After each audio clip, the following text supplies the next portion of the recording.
आपण गेले 2 दिवस बघत आले आहात की रायगड जिल्ह्याला पावसाने मोठ्या प्रमाणात झोडपलेला आहे।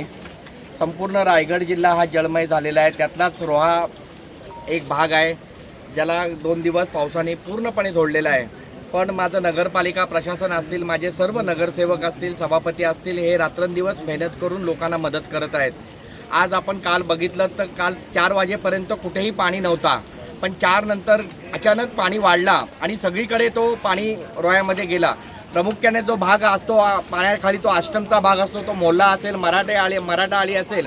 पण मला यावेळी सांगायला हे वाटतोय का यावेळी म्हणजे अष्टमीमध्ये जास्त पाण्याचा प्रवाह वाढत गेला। ह्याच्यामध्ये आमच्या दमखाडी भागामध्ये पण पाण्याचा प्रवाह वाढत गेला, पण नगरपालिका प्रशासन कुठेही कमी पडलं नाही। आम्ही जसा पाणी वाढत गेला तसा आम्ही त्वरित आमचे लाडके नेते आदरणीय तटकरे साहेबांशी संपर्क साधला। आमच्या मंत्री महोदया आदिती तटकरे यांनी दुपारी रोहे शहराला भेट दिली। त्याच्यानंतर अनिकेतभाई तटकरे जे आता आमदार झालेले आहेत त्यांनी आमच्यासाठी आमचा संपर्क सतत त्यांच्याशी सुरू होता आणि सांगायला अभिमान वाटते का त्यांनी त्वरित आम्हाला 3 बोट इथे अवेलेबल करून दिला आणि त्या ज्या रेस्क्यू बोट आम्हाला दिल्या त्याच्या मदतीने आम्ही सगळं टीम आमची रोहा नगरपालिकेचे सर्व कर्मचारी आज 24 तास इथं राबतात। ह्याच्यामध्ये आमचे सर्व नगरसेवक असतील, त्या बोटीच्या साह्याने आम्ही सर्वांना मदत कार्य सुरू करू शकलो। ह्याच्यामध्ये रात्रंदिवस आम्ही इथे मेहनत करतोय।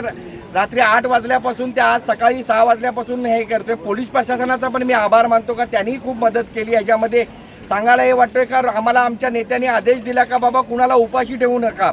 जिथे लोकांच्या घरात पाणी सुटला, जिथे जेवणाची कुठे व्यवस्था होईल नाही, तसे आम्हाला तटकरे साहेबांनी आदेश दिले का त्यांना प्रत्येकाला जेवण पोचलं पाहिजे। आमच्या सर्व नगरसेवक असतील, मग आमचे राजू जैन असतील, आमचे महेश कोलटकर असतील, आमचे समाधान शिंदे असतील, आमचे अरबाज मनेर असतील, आमचे सर्व नगरसेवक असतील, त्यांनी त्वरित स्वप्नील धनावडे असतील, आमची त्वरित जेवणाची सोय केली आणि प्रत्येकाच्या घरी बोटमार्फत त्यांना जेवण देण्यात आले। सुमारे 1300 पाकिटांचं वितरण ह्याच्यामध्ये दिला। हे काय फार मोठी गोष्ट नाही, पण नगरपालिका आपलं कर्तव्य जाणते आणि नगरपालिकेने हे काम चांगल्या रीतीने केलं एवढं मी सांगतो। आपल्या सर्वांचा आभार मानतो। आताही पाण्याची पातळी थोडी कमी झालेली आहे, पण पाणी कधी रात्रीचा वाढेल सांगू शकत नाही। मी रोहेकरांना एक आवाहन करतो का कुणी बाहेर पडू नये।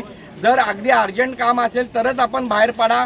रोहा नगरपालिकेला सहकार्य करा। मी खरे आभार मानतो सिओनचे पण इथे एडके साहेबांचे, त्यांनी रात्रंदिवस इथं त्यांचा कर्मचारी वर्ग आणि ह्याच्यामध्ये तिथे हे केलं त्याच्यामध्ये। आणि एक विशेष आभार ते रेस्क्यू टीम त्यांनी जी काय आहे आमच्या ह्याच्यामध्ये सगळ्या ह्यांच्यामध्ये अगदी विचारे 48 तास, मी तर म्हणतो 24 तास नाही, पण पावसाच्या 2 दिवस अगोदर पण त्यांनी ते रेस्क्यू टीम इथं ह्यांच्यासारखी ते प्रथमेश वगैरे त्यांची सगळी टीम असतील त्यांच्यातर्फे सर्वांचं मी आभार मानतो। नक्की आपण सर्व रोहेकर आपण एकजूट दाखवतो। भला राजकारण वेगळा असतो, पण जेव्हा कुठं संकट येतो तेव्हा रोहेकर सर्व पक्ष मिळून एकत्र येतो आणि ह्या सर्व ह्याला आपण एकजुटीने सामना करतो एवढंच मी सांगतो।